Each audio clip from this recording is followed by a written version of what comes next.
Welcome back, everybody, to another edition of Notes on Ningyo, episode 10. I'm Alan Scott Pate, and I'm your guide into the fascinating world of Japanese dolls known as Ningyo. And each week, we sort of parcel out or look at various aspects of Japanese doll culture and history, and how it had other connections with a broader aspect of Japanese popular culture. And this week, we're going to be looking at the nexus between Japanese dolls and a specific actor known as Sanogawa Ichimatsu. So this week's title is Actors and Playthings, The Birth of Ichimatsu-Ningyo. Now, in last week's edition, we looked at a different category of doll known as isho-ningyo, or fashion dolls. And frequently, these dolls took as their subject matter actors and courtesans from what was known as the floating world, or ukiyo. Woodblock prints are known as ukiyo-e, and dolls depicting that same milieu are known as ukiyo-ningyo, sometimes defined as genre dolls. But actors and courtesans was a popular go-to because they were pretty much the driving force of Edo popular culture. Edo being from 1615 to 1868. Woodblock prints depicting actors were highly collected. And through these prints, we are able to retrace careers of very specific actors. We learn of the plays that they were involved in. We learn of costuming choices. We learn of the crests that they used to demarcate their identities on kimono, both on the stage and off. And this week, we're going to zero in on one acting lineage in particular and its ongoing influence in Ningyo. And that is Sanogawa Ichimatsu. Now, those of you who are familiar with Japanese dolls, Ichimatsu, ding, ding, ding, is going to ring a very strong bell because they are arguably one of the more popular forms of Japanese dolls. And if we look at this particular print showing a wide range of actors in various roles, male and female, because we have to remember that in Japanese Kabuki theater, all roles were played by men, both the uber masculine, the delicate youth, as well as the courtesan or various heroines.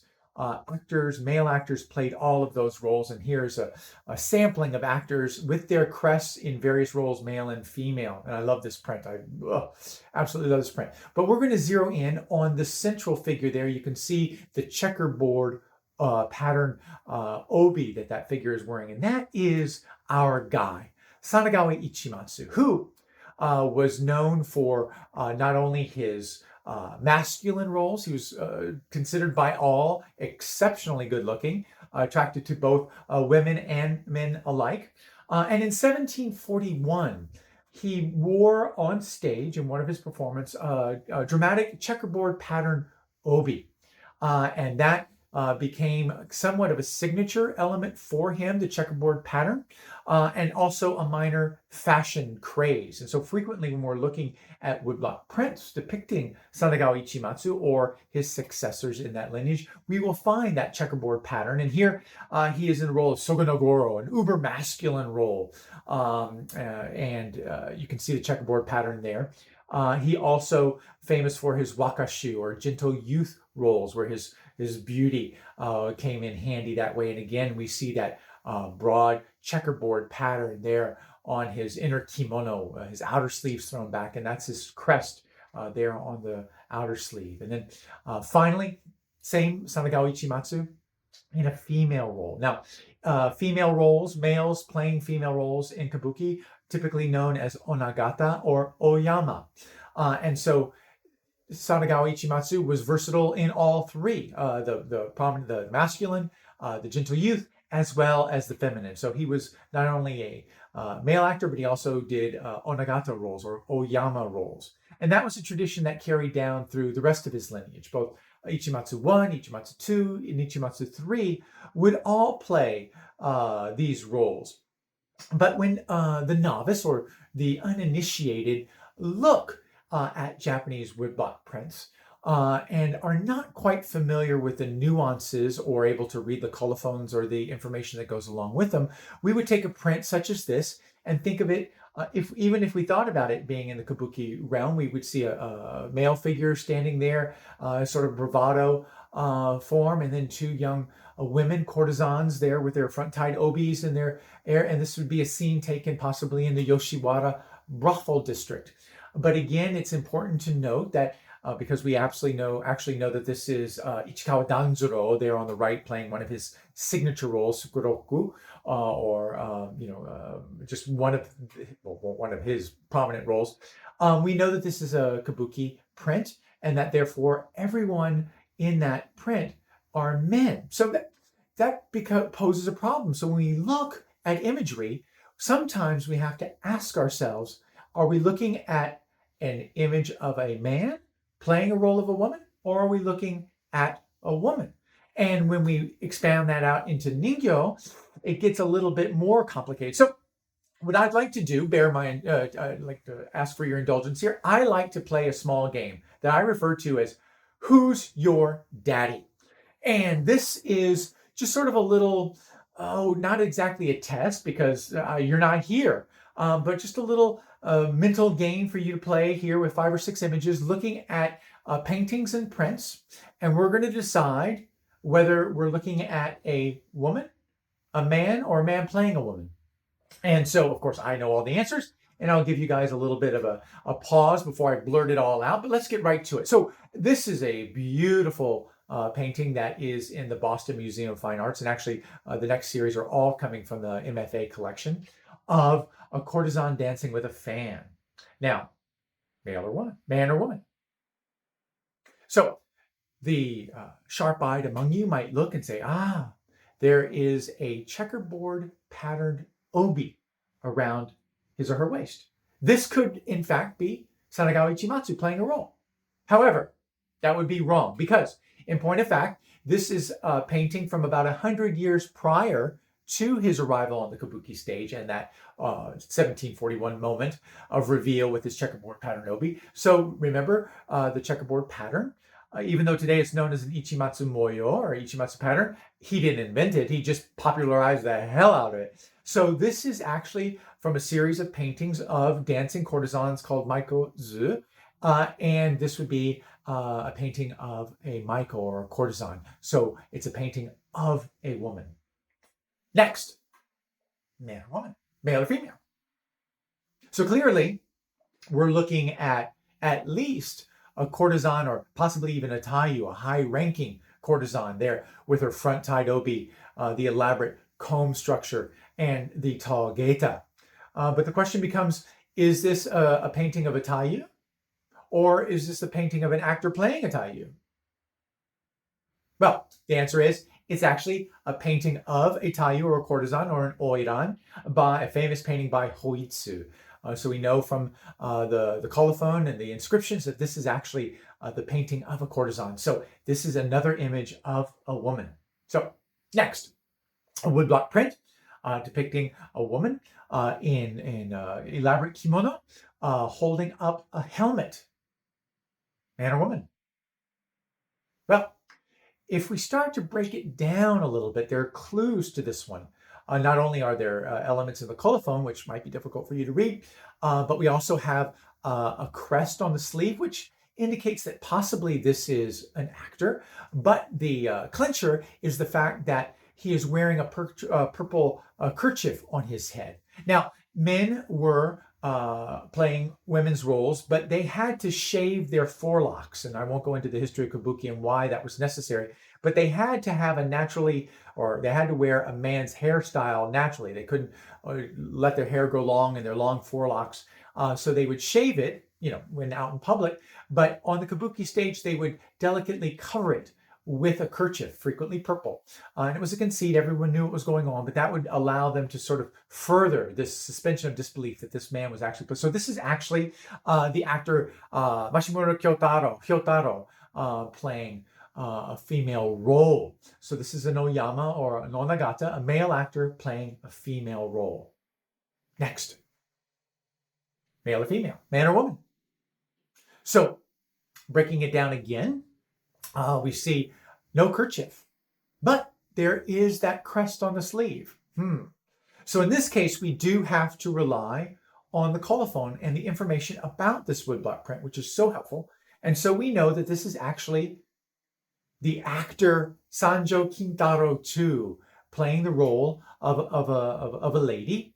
So this is another woodblock print of an oyama, but without the kerchief. So we have to, there's various symbols that we have to look for, and sometimes we just don't know. Winding down, two more. So there's both a man and a woman in this print. So what are we looking at? A man and a woman, or two men?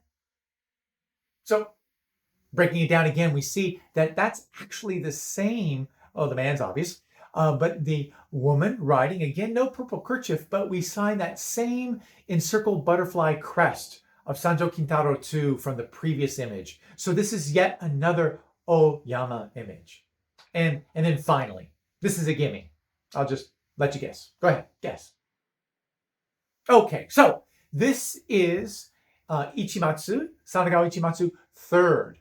And so we know that this is a man playing a female role because of the purple kerchief there. Even though the hair is elaborately done, you can see there's just a little bit of a hint of a headcloth, a purple kerchief there at the top. And they're wearing that Ichimatsu moyo, or the Ichimatsu checkerboard pattern that became basically his signature element. So here we have another Oyama, Sanogawa Ichimatsu. So now, okay, man or woman? Now clearly, we've moved into another realm. We're dealing with a ningyo. But follow the logic here. If ningyo were very much a part of that floating world culture, if ningyo were used to depict actors as well as courtesans, wouldn't it also be logical that they would depict actors portraying courtesans?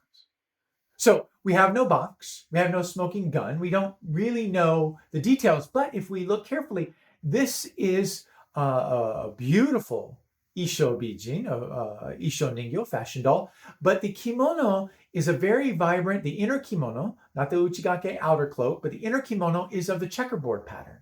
So the question becomes, is this possibly an 18th century isho-ningyo of Sanogawa Ichimatsu in a female role, and therefore an oyama? Or is this depicting a stylish woman from the 18th century who has embraced Sanogawa Ichimatsu's style and is wearing an Ichimatsu moyo kimono? Sadly, we'll never know because there's no box in this case. But this gives you the idea, the logic train that one has to jump on in order to follow this through. So just a couple more. So last week, episode 9, we talked about the famous courtesan Taiyu Takao, who died tragically at 19. And because her life and her fame, she was frequently depicted in Kabuki as well. So that would have been Oyama or Onagata, male actors playing Takao. So when we find a print such as this, the question is this a print of Takao herself? Or is this a print of an actor playing Takao? So knowing the colophon and knowing the background of information, because the MFA is really, really helpful in providing information, we know that this is actually a woodblock print of the courtesan Takao herself, not an Onagata. Next, similarly, another woodblock print of Takao there promenading with her attendant there, obi in front, elaborate coiffure, male or female. Is this Takao or is this a oyama, an onagata playing Takao? Well, thanks to the colophon and information we have, we actually know that this is the actor Nakamura Noshio I playing the role of Takao. So this is a male in female guise. But let's go back to that ningyo, the isho-ningyo, the beautiful isho-ningyo of Takao I showed you last week that has a box indicating that this is Takao. But is this Takao the role, the Kabuki Takao, and therefore a man? Or is this a ningyo celebrating Takao? Well, actually we'll never know because the box doesn't go into detail. But because we know it's Takao, there's a chance one way or the other. But when we look at other isho-ningyo, other oyama or other ukiyo-ningyo, well, we just don't know. Female figure, yes, at least depicting a woman, but we don't know if it's actually a woman or an oyama or an onagata actor. So interesting. Well, this is one of the rabbit holes I fall down, and this is what keeps me up at night. Sad life. Anyway, moving right along into our discussion. So we have this very popular actor, Sanogawa Ichimatsu. And we know from record that dolls, not only woodblock prints, but dolls were made depicting the actor. And so part and parcel with the development of dolls depicting actors were the development of articulated dolls. Now, most of my discussion thus far has been pretty much spanning the 18th century, so the 1700s. By the end of the 1700s, Ningyo, the doll industry, was huge. Not only did you have Hinamatsuri, the Girls' Day display on March 3rd, you had the Boys' Day on May 5th with its own set of Ningyo. You had dolls being made to depict actors. You had dolls being made courtesans. You had dolls depicting pretty much everything. So this is an 1803 print depicting Edo, the Hina Ichi, or the Hina market in Edo, 1803. So March 3rd, 1803, roughly. But if we dial in on this print and look very carefully, we see other figures that are not clothed, standing. And if you really look carefully, you can see that their legs are articulated and jointed, and that you have similar figures in boxes up above, depicting both kneeling and standing.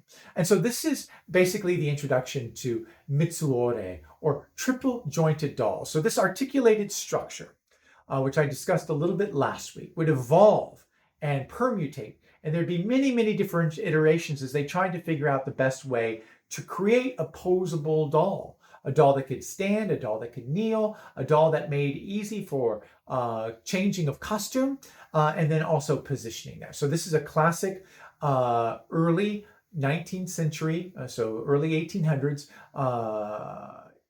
mitsuore ningyo. And mitsuore refers to joints in the ankles, joints in the knees, and joints in the hip. And actually here, she has an additional joint called a koshiore. So maybe this would be a 4-jointed doll, another hip joint that would allow her to sit very naturally. But you can see how there's a bamboo dowel capped elements there. And here her wrists are also articulated. But clothed, she could be positioned so elegantly on her zabuton like this. And as an isho-ningyo, as one would expect, her costume, her textiles were very important. So this is her outer kimono, her uchigake, so beautiful with the snow-laden pine. And then her inner kimono, so beautiful with the peeked out details in gold thread.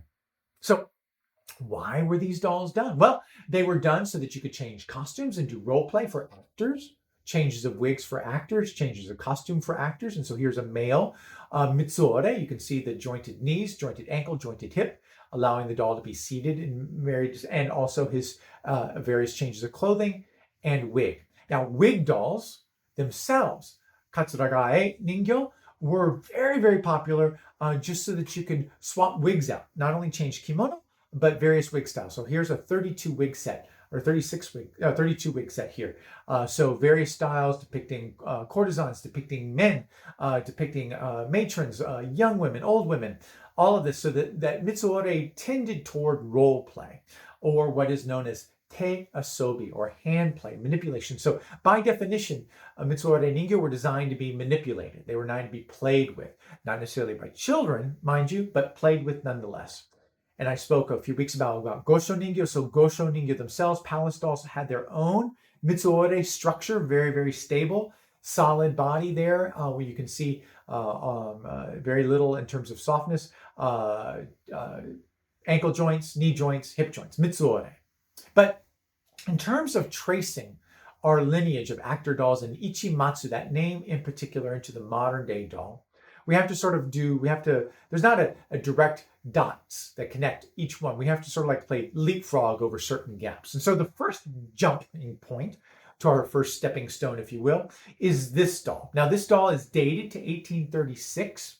We have its original box, which lets us know that this was done again in 1836 by Jocho Matsuke Heiji. Now, Heiji himself was a 33rd generation. Think about that, 33rd generation of Buddhist carvers.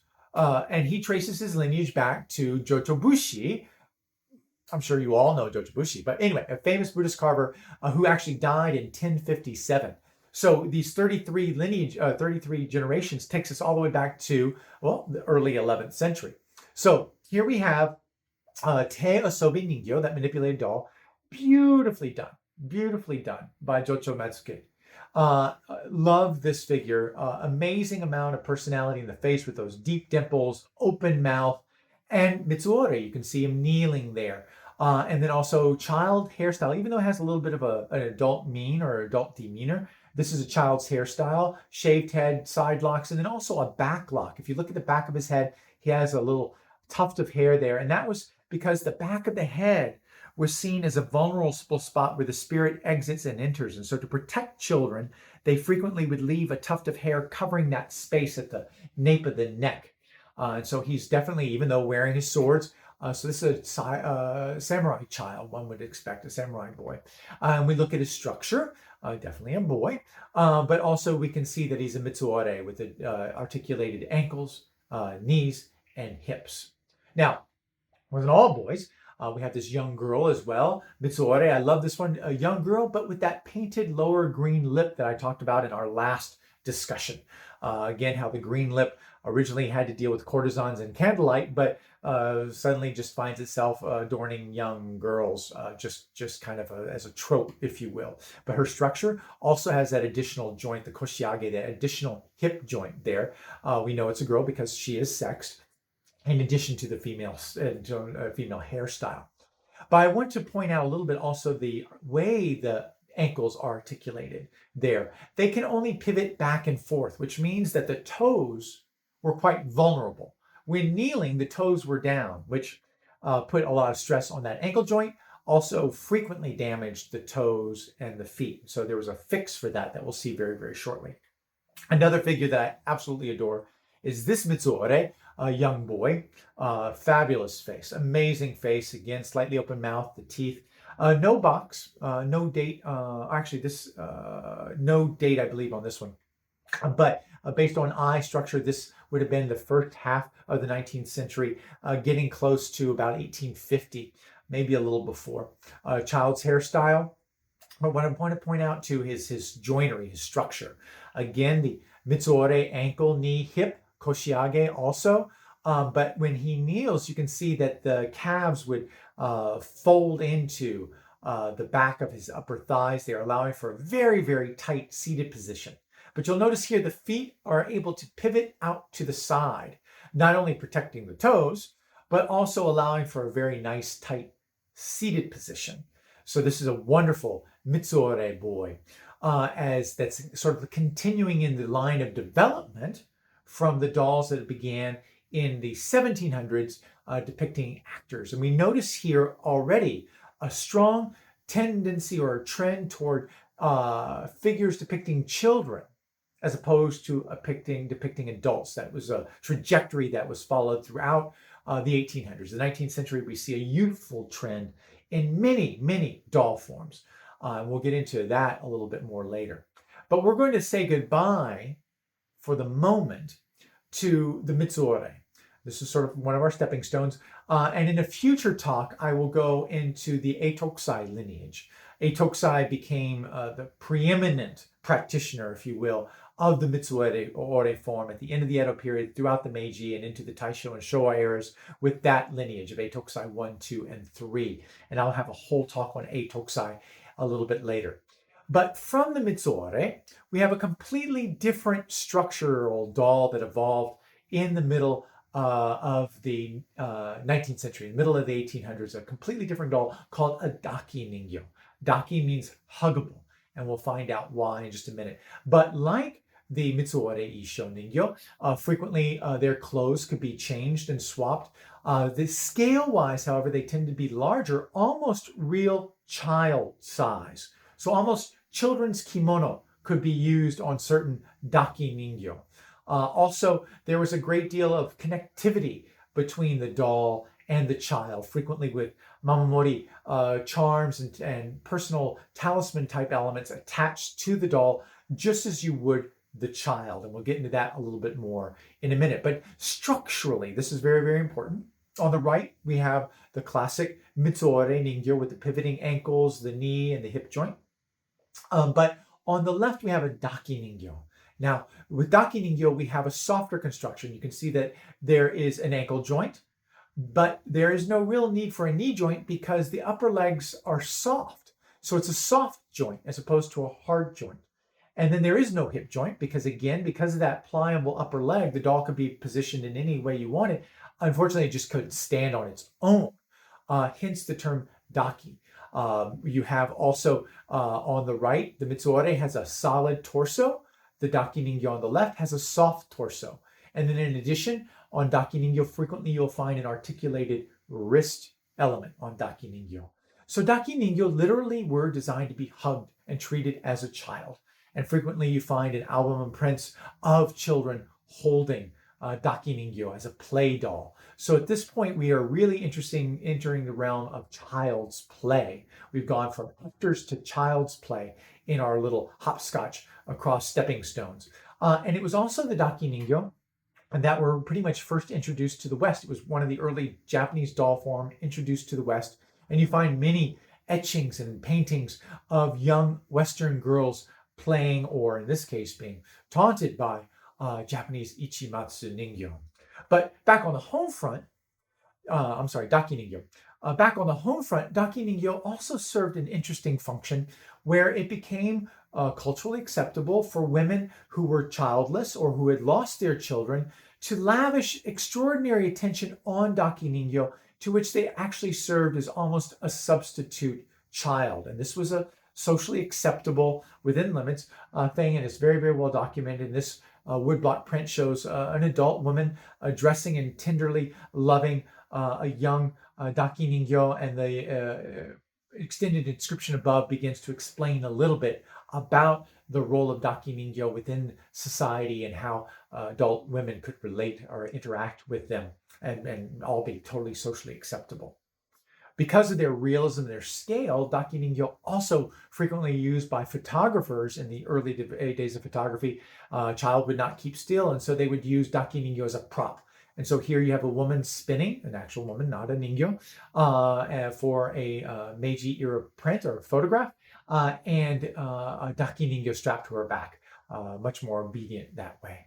So our next step up, though, is to go from daki-ningyo to Ichimatsu-Ningyo. Now, this is an Ichimatsu-Ningyo, much more modern, 1930s by Koryusai, and we'll get into him in a little bit.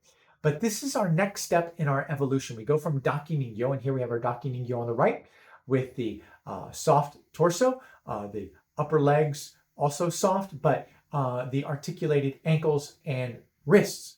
In an Ichimatsu structure, you have soft upper body, soft upper legs, but no ankle joints and no wrist joints. That is a very significant structural difference between the daki-ningyo and an Ichimatsu-Ningyo.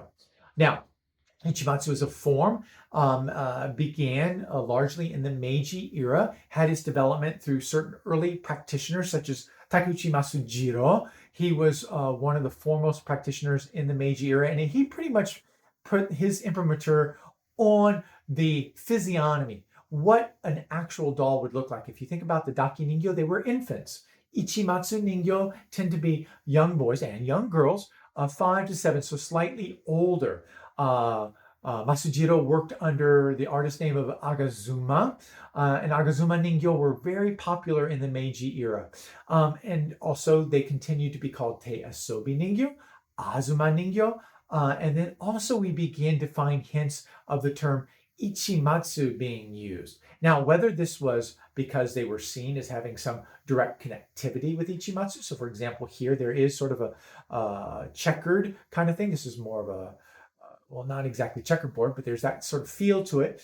But was this a conscious decision? We talked in one of our early presentations about how names for gosho, names for many of the dolls is our modern contrivance to sort of harness and to create a nomenclature, a uniform nomenclature for all of these dolls. So were Ichimatsu-Ningyo really known as Ichimatsu-Ningyo throughout and with a conscious connection with Ichimatsu-Ningyo or Ichimatsu, the Sanogawa Ichimatsu, the actor? I tend to think not.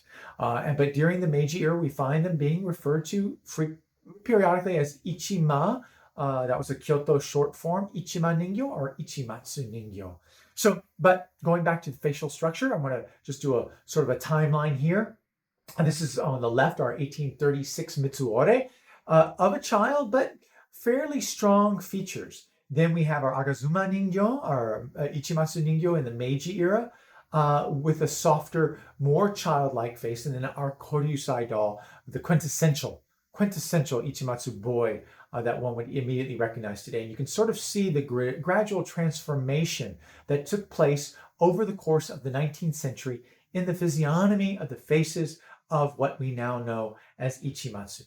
Now, the girls as well became codified in the late Meiji era, thanks largely to Togyoku, who helped sort of solidify the Okappa hairstyle.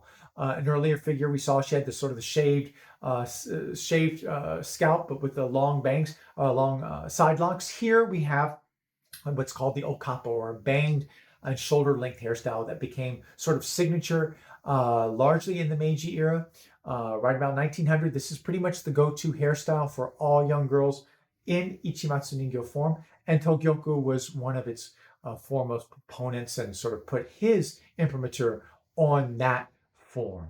Now, these doll makers had to sell, and so there are also atelier in Tokyo, or Edo, soon to be Tokyo, as the name was changed in 1868 from Edo to Tokyo. We have ateliers such as Yoshitoku, which I spoke about at length in the talk on the friendship dolls. But in Kyoto, we have ateliers such as Maruhei Okiheizo, which I've also discussed in connection with the friendship dolls. But the Namikawa Ningyo-ten was a very, very important Kyoto atelier. Now, because Ichimatsu-Ningyo, in the form that we're discussing now, beginning in the Meiji era, is largely a Tokyo form. And so most of the artists, Togyoku and Agazuma, they were largely practicing in Tokyo area. And so atelier in Kyoto had to either bring them in from Tokyo or get local artisans to start adopting the Ichimatsu or Tokyo style. One of the premier or important seminal artists working in this form is the Hirata-goyo Shodai, or the first Hirata-goyo. I mentioned his son, Nidai, or second generation Goyo, in my last couple of talks, and we'll talk about him again because he's kind of really important. But this is an Ichimatsu-Ningyo by Shodai Goyo, showing all the hallmarks with the painted hair, beautiful, happy face. This is another very unusual piece by Shodai Goyo. But at this point, this is very early in his career. This is dated to 1911. And so at that point, he was working under the name Hurui Rakuzan. And this is an unusual Ningyo that I found. And at first I didn't know who it was by, but fell in love with the artistry. Amazing face. Body structure to die for. Completely unexpected. So not Ichimatsu, because we don't have soft upper legs. We also don't have a soft torso. But also not Daki Ningyo, because there's, again, not the softer element, but also not Mitsuore, because we only have two joints.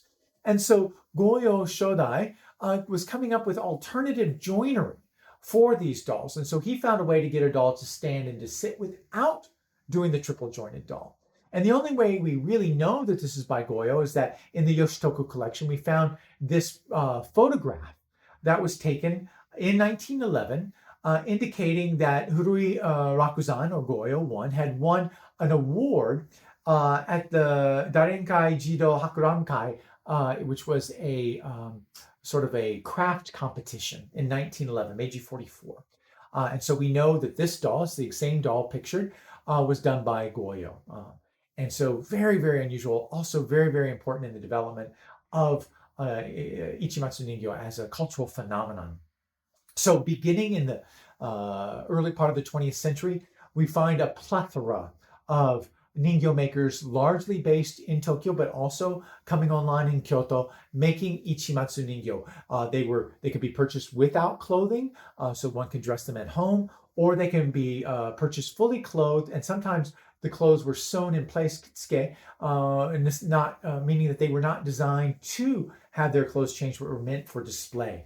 And so little by little, we start finding catalogs featuring named artists of the period with their signature cloth. So when we're identifying a doll, Ichimatsu specifically, the only real way to know, unless there's a box and some other supplementary information, is to look at the signature cloth, which is underneath all the layers of kimono. So here we have a beautiful doll by Kotokusai. Don't really know the dates of that, and with his signature there, which would be on the signature cloth underneath all those layers of kimono. I love this doll with the giant chrysanthemum bursts on the side, but classic Okappa hairstyle. Beautiful example, Kotokusai. Largely an unknown artist, but obviously a really fine craftsman. Yamamoto Ryukichi, who worked under the name Kinsei, artist name Kinsei, also wonderful, wonderful early practitioner working in the Ichimatsu form, and that's his signature found on her signature cloth. Another artist that we've spoken about briefly, Okamoto Gyokusui, lineage there, he's number 4. That's his signature on the beautiful Ichimatsu-Ningyo girl. Very expressive face, slightly shorter Okappa hairstyle, but that's his signature cloth. But Gyokusui, we'll talk a little bit more in next week's talk when we deal with the Sosaku-Ningyo, or artist dolls, because he was more known as a contemporary art doll maker in the Gosho-Ningyo form. We talked about him, I think it was in week 8, as a contemporary Gosho artist, but he also did beautiful Ichimatsu-Ningyo. But this is a wonderful Sosaku Gosho-Ningyo of Moso carrying the bamboo that we got into a few weeks ago. But of course, anyone who turned into my talks or are familiar with Ichimatsu-Ningyo in general knows about the Friendship Doll Exchange of 1927, when Japan sent over 58 large-scale Ichimatsu-Ningyo as a gesture of friendship and goodwill from the children of Japan to the children of the U.S. Out of those 58, 51 were Tokyo-style Ichimatsu. And so the friendship dolls made in Tokyo for the Friendship Doll Exchange, those Ichimatsu-Ningyos, those 51 Ichimatsu-Ningyo are arguably the highest quality Ichimatsu-Ningyo made as a collective. And out of those 51, 9 artists were used to create those. Now, I could go through each of those 9 artists, but I'm already over time. So I'm just going to focus on our top 3. Our top 3 are Takizawa Toyotaro, working under the artist name Koryusai. He was second generation, and I've already introduced one Koryusai doll, but Koryusai was a master at the Ichimatsu-Ningyo. His faces were crisp and clean and had a generally happy expression. So this is a beautiful girl by Koryusai, and that's his signature on her signature cloth. Another different beautiful boy by Koryusai. Again, that same happy, crisp, clean expression and the Koryusai signature there below. Second artist out of the Tokyo 9 that I want to focus on briefly, so not exactly a focus, glance, address, because we'll get into him more in depth in a future talk, I'm sure, is Yamanashi J Sabado, who worked under the artist name Shokensai or Toko. And he trained in Osaka, student of Hiromoto Kinzui, but he also trained as a Buddhist sculptor first. And so frequently people would look at the Ichimatsu-Ningyo that Shokensai did, tend to see a slightly somber, more reflective, inwardly reflective look than you found on the happier, brighter expressions of a Koryusai. So if you're going to look at a signature look, not just a signature there under the cloth, but a signature look, it would be that sort of quality.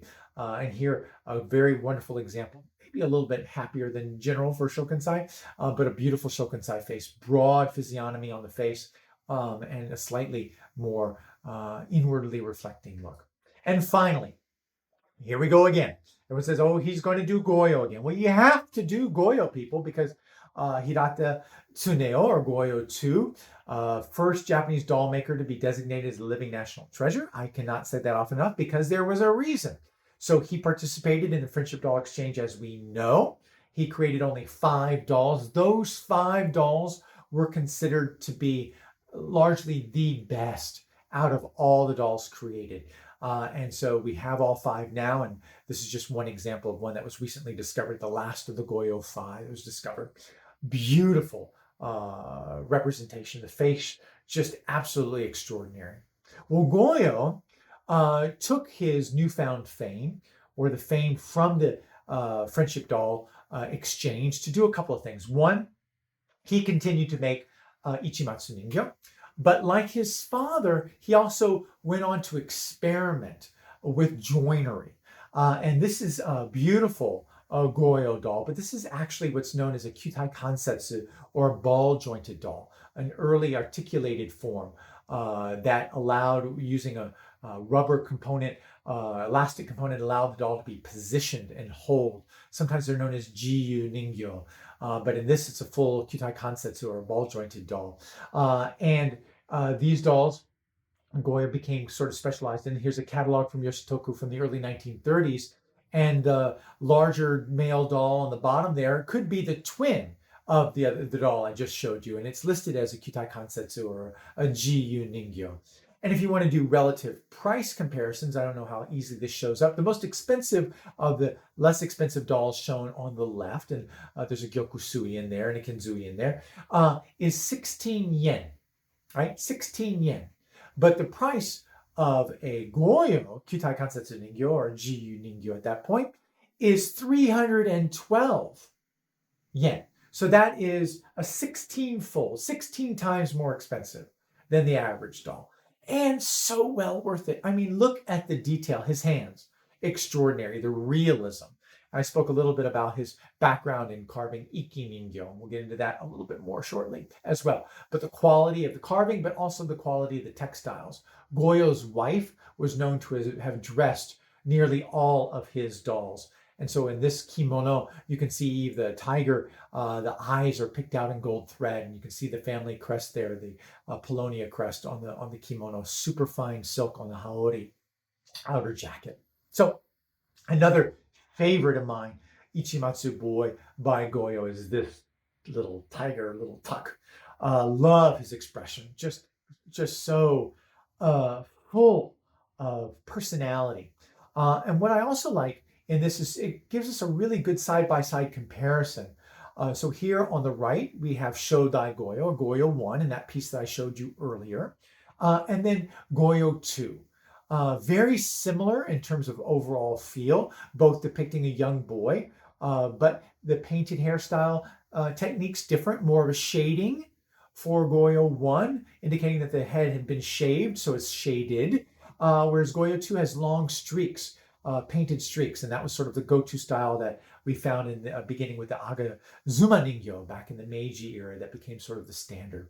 But Goyo went on to operate an atelier in a studio that continued to produce Ichimatsu-Ningyo up until the war years. And that studio was known as the Dojinsha. And so this is a beautiful Ichimatsu girl by Goyo, bearing the Goyo Dojinsha label underneath. So this was a studio work from the Dojinsha, but bearing all the hallmarks of Goyo. Now, Goyo's younger brother Yoko also participated in making Ichimatsu-Ningyo, and he was a brilliant craftsman. And so this is a pairing, male and female, done by Yoko, Hirata Yoko, Goyo's younger brother. Now, to wrap this up. So Goyo, I said, kept a studio producing Ichimatsu-Ningyo. His younger brother Yoko worked there, as well as a second younger brother, Gyokuyo, who tragically died in the war. So it was a family atelier, a family business, and he would distribute through Yoshitoku. He would distribute through Maruhei Okiheizo in Kyoto, in addition to having his own outlets and people buying directly from him. But Goyo's passion, Goyo's purpose in life was to elevate the popular conception of Ningyo to it being an art form and to be viewed on a par with painting, on a par with ceramics, on a par with sculpture. All of that was his singular drive. And to that end, soon after the success of the Friendship Doll Exchange in 1927, he and another of like-minded Ningyo artists launched the Haku Taku Kai, which was an organization committed to elevating the art form of doll, known as Sosaku Ningyo, or art doll. So this was the Sosaku Ningyo Undo, or the art doll movement that Goyo founded. And so he would wage a virtual campaign, a warlike military campaign, to have dolls recognized as art form. And so this is one of his early creations done in an Iki-ningyo style. And I'll get into that in the next talk, when I am going to focus on the Haku Taku Kai. Now, Up until now, these talks have been weekly. This was launched during the beginning of COVID when everyone was sheltering in place and pretty much everyone was strapped to their computer not by choice, but just because that's all there was to do in life. But hey, things are opening up. Life is beginning to loosen up a little bit. Hallelujah. And so I'm going to start retreating a little bit from my weekly talk. So this is going to be more of a bi-weekly thing. So our next talk on the Hakutakukai, which will be installment or episode number 11, will not be next Friday, but the following Friday. So that gives you 2 weeks to digest, 2 weeks to look forward to the next installment. In the meantime, if any of this has been of interest, I've written a number of books on the topic that are available through Amazon. Ningyo, The Art of the Japanese Doll, goes into it's a deep dig into the culture surrounding and the history surrounding the development of Japanese dolls and goes through the primary categories. My second book was Japanese Dolls, The Fascinating World of Ningyo, and that broadens not only the time frame, but the various categories and looks into the history of collecting, profile early American collectors, European collectors, and Japanese collectors, in addition to sort of some how-to notes on how to collect Japanese dolls, how to care for them, how to display them, that type of thing. And then the third book is Art as Ambassadors, the Japanese Friendship Dolls of 1927. This is a 560-page tome, heavy, beautiful, deep dig into the history of the Japanese friendship dolls, but I also get into Ichimatsu-Ningyo lineages and origins. So there you have that. So in the meantime, while you're waiting for my next installment, if you have any questions, please feel free to reach out to me through email or through my Facebook page. I'm carrying on a really wonderful dialogue with a number of people who are submitting their dolls just so I can see what they have and helping to identify them. So this has been Notes on Ningyo. I'm Alan Scott Pate, and please stay tuned for the next edition of Notes on Ningyo when I go into the Hakutakukai or the Sosaku Ningyo movement of the late 20s and early 30s. Until then, this is Alan Scott Pate. Trust all stay safe and well, and thank you so much for listening. Take care. Bye-bye.